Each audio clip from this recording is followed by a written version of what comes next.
programação da Rádio Auriverde, Cláudio Márcio Salviano, sempre muito bom falar com ele. E hoje nós temos mais uma boa conversa aqui na programação da Rádio Auriverde. Seja muito bem-vindo, Salviano, é um prazer recebê-lo. Boa segunda-feira para você. Boa segunda-feira a todos, nossos ouvintes, a você, Léo, e a equipe da Rádio Auriverde. O prazer é todo meu. Bom, nós hoje vamos discutir sobre valor e sobre preço, porque nem tudo se compra com dinheiro, né? Já começo perguntando para você, Salviano, qual que é a diferença entre valor e preço quando o assunto é a vida? Maravilha de tema, né? Isso é muito profundo, de muita, podemos dizer, utilidade pública aqui para os nossos ouvintes. Preço é o que se paga, né, com moeda. Preço é mensurável. Preço é aquilo que pode também ser uma troca, uma permuta, mas sempre tem que ser algo mensurável, né? O preço, a gente tem aí o exemplo de ir ao mercado, por exemplo, e pagar por um produto. Você tem um preço ali, você está pagando aquele serviço e, semelhantemente, por outro parecido, né, com o preço que você paga, você recebe o produto. Agora, o valor, né, o significado, ele é mais subjetivo, né? A nossa percepção é subjetiva. É aquilo que é mais profundo, né? E por vezes é imensurável, não tem um preço naquilo, não tem forma de você mensurar quando é algo relacionado ao valor. Existem momentos na vida que realmente não tem dinheiro que pague, né? Aquela velha frase, não há dinheiro que pague algumas coisas. Porque se nós pensarmos nas conquistas, por exemplo, que não cabem no bolso, né? Tem coisas que só cabem no coração, na emoção. Uma mãe, por exemplo, que vê um filho voltando para casa, né? Que estava perdido em drogas e que está transformado, por exemplo. O valor disso não se mede com cifras, mas com lágrimas de alegria. E se a gente falar também de mães que veem, né, a esperança de novo no olhar de um filho, isso não tem preço. O maior tesouro para uma mãe, para um pai, é ver o filho vivo, saudável e com propósito também de vida. O dinheiro pode comprar conforto, mas não compra a paz de espírito, nem o sorriso de quem voltou a viver, por exemplo, né? Podemos, assim, juntos pensar aqui hoje, né, todos aqueles que nos ouvem, talvez o dia que você recebeu uma visita no hospital, ou você que recebeu alguém na sua casa, ou foi visitar alguém, o dia que você sorriu com alguém, se alegrou com alguém, ou também chorou com alguém, né, um luto, uma partida de um ente querido, ou uma conquista qualquer. Muitos desses tesouros não têm etiqueta de preço, porque pertence ao universo do sentido, da emoção e, por que não dizer, da transcendência, né? Aquilo que nós não podemos nem explicar. Se a gente falar aí da área da saúde, há tratamentos, né, ou apoio emocional em que o valor supera o custo monetário da coisa, né, do envolvimento todo que há. Quando a vida ou o bem-estar está em jogo, né? Quando, por exemplo, eu ouço em consultório, algumas pessoas já me disseram frases assim: ah, você salvou a vida do meu filho, você salvou meu casamento, fazem tantos anos que eu estou abstinente das drogas e eu devo isso a você e à terapia. Eu sei que não fui eu que salvei, mas participar desse momento de superação na vida dos outros, isso é imensurável. Eu digo que é impagável, né? Literalmente não tem dinheiro que pague quando se fala de valor, né? Há vários paradoxos aí, né? Um deles é que nós falamos entre a água e o diamante, por exemplo. Se a gente pensar na água, né, nós podemos pagar um baixo preço em alguns lugares e em alguns lugares ela é totalmente gratuita. E se a gente pensar do diamante, o diamante não é essencial. A água é essencial, mas o diamante não é essencial e ele tem um custo alto. Então, esses dias, né, a gente falando assim das histórias, né, é uma questão assim de convicção forte de pessoas que sabem lidar com o valor e sabem lidar com o dinheiro. Pessoas que estão hoje com a sua vida bem detalhada, bem organizada, são pessoas que sabem lidar com essas coisas. E a gente sabe que não é algo muito fácil a pessoa ser alguém que tenha, por exemplo, dinheiro e saiba lidar com o valor, né? Eu estou lembrando aqui de um caso, por exemplo, de alguém que deixou a família, isso aconteceu aqui em Bauru, e é uma pessoa que tem uma convicção muito forte da sua fé, da sua vida, e ele foi trabalhar como um voluntário num outro país, né? No caso a Coreia.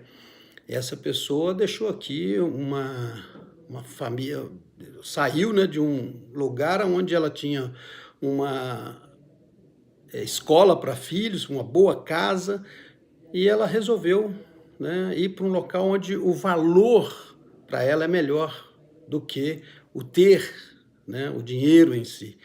E está muito feliz, porque está fazendo aquilo que tem a ver com a sua missão, né? É um valor imensurável, é muito mais alto do que qualquer dinheiro. Agora, Salviano, ainda nessa questão do preço e do valor, né, e na diferenciação entre uma coisa e outra, por que algumas pessoas parecem que só dão valor quando acabam perdendo? Realmente esse pode ser chamado um enigma, e também a gente tem algumas implicações psicológicas, né? Quando nós perdemos algo ou alguém, nosso senso de valor ele muda. Aquilo que antes parecia normal, né, se revela como algo precioso. Existem vários fenômenos, né? E um dos fenômenos é quando experiências de mortalidade, por exemplo, ou de risco existencial, elas despertam nas pessoas o altruísmo, generosidade e um sentido mais profundo de propósito. Então acontece isso, é um fenômeno, né? Também podemos relacionar a teoria aí da troca social, né? Seria entre as relações, nós avaliamos entre o custo e o benefício. Quando algo se perde, sentimos que o benefício era maior do que aquilo que percebíamos.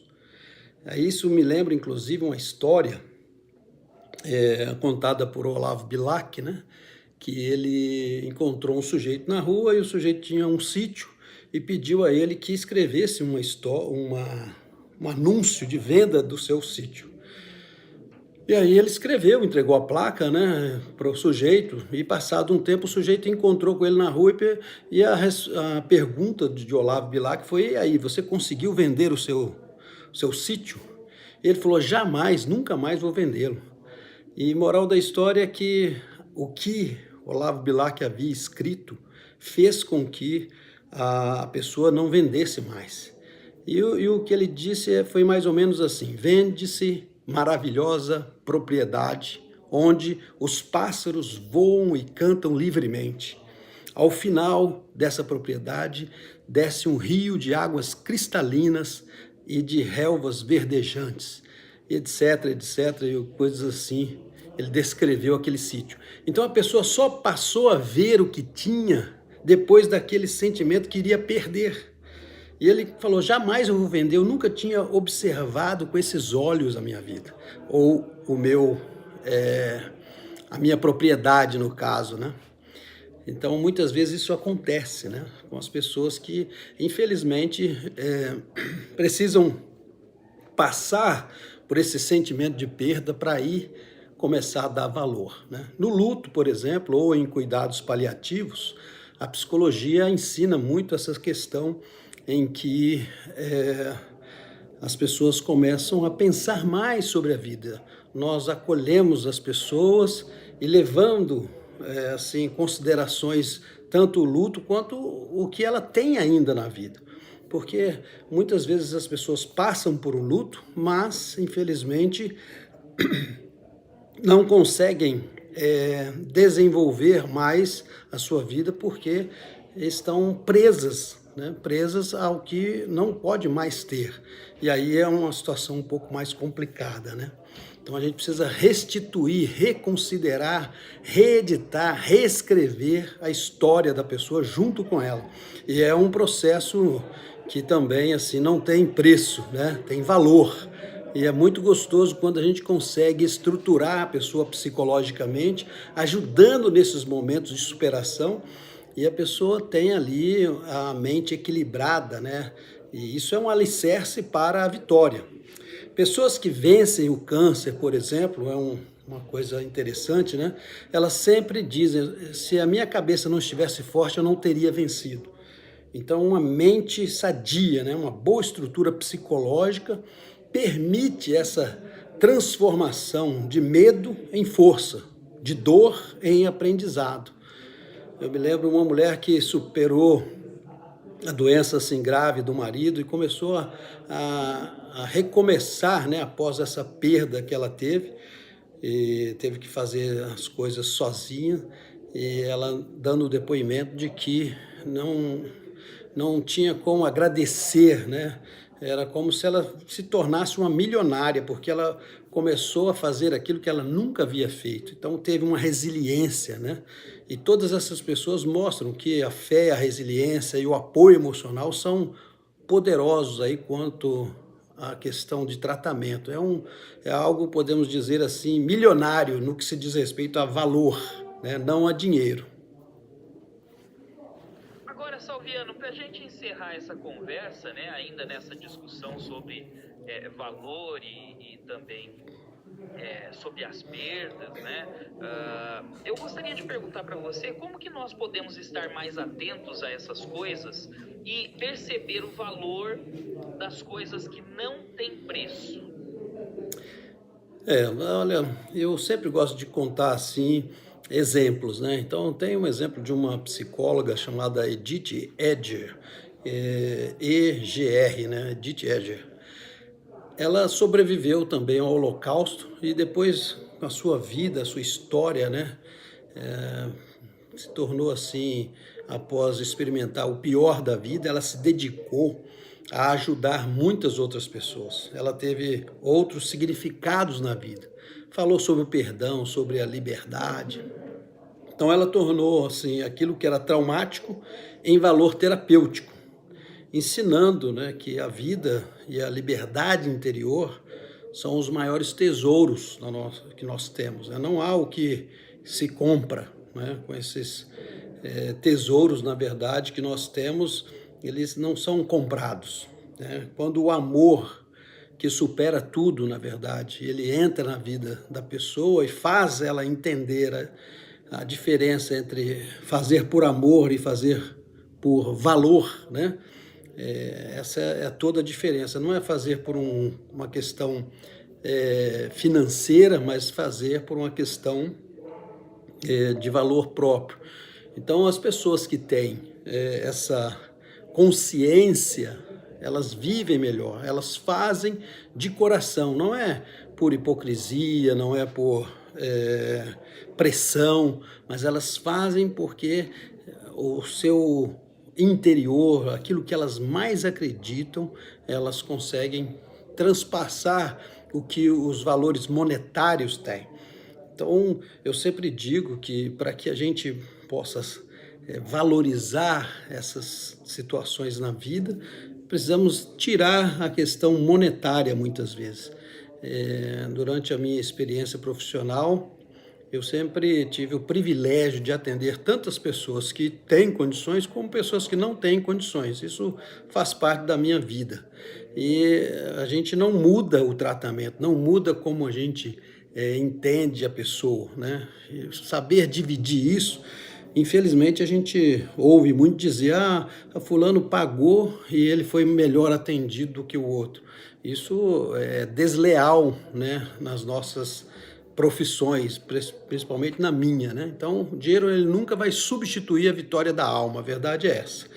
Então, nós sempre dizemos que casa, mansão ou família, né, não pode ser feita, por exemplo, por dinheiro, né? Você pode construir uma mansão, mas você não constrói uma família.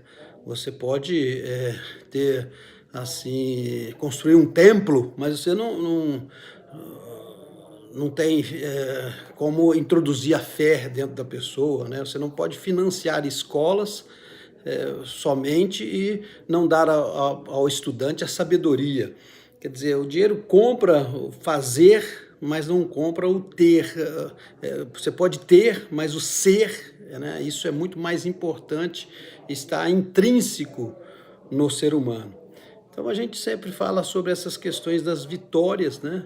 Vitórias que o dinheiro não compra e vitórias vindas de valores fundamentais na vida. Vitórias que eu posso dizer espirituais, emocionais e por que não dizer vitórias eternas, né? Que você deixa para as próximas gerações aquilo que você fez. Isso é de profundo valor, né?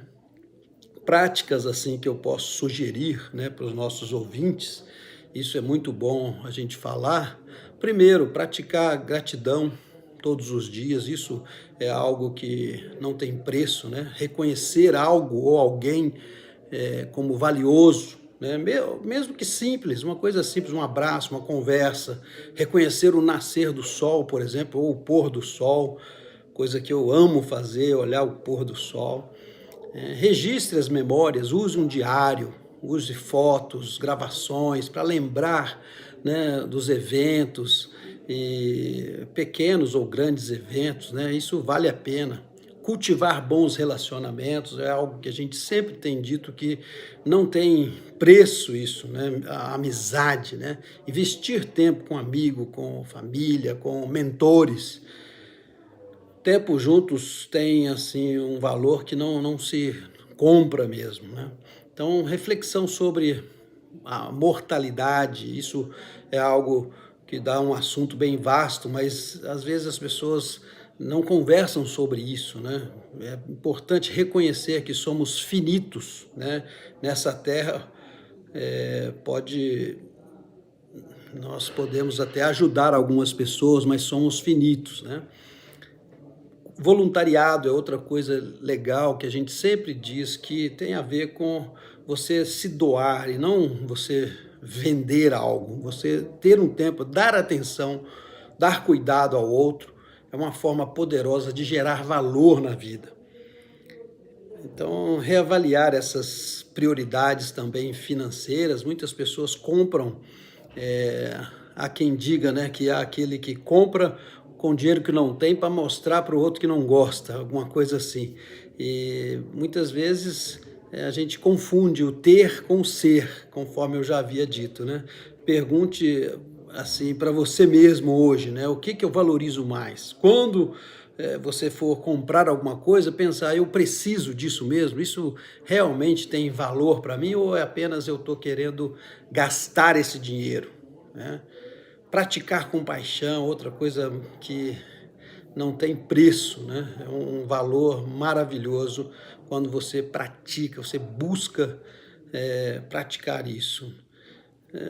Podemos dizer o que mais aqui? Nós praticamos oração, praticamos prece, né? Aprender a meditação, aprender a saborear esse presente que nós temos, que é o dia de hoje, dar valor a esses momentos, celebrar pequenas vitórias, né? Reconhecer e valorizar as pessoas, fazer bom uso do dinheiro, como nós falamos, né?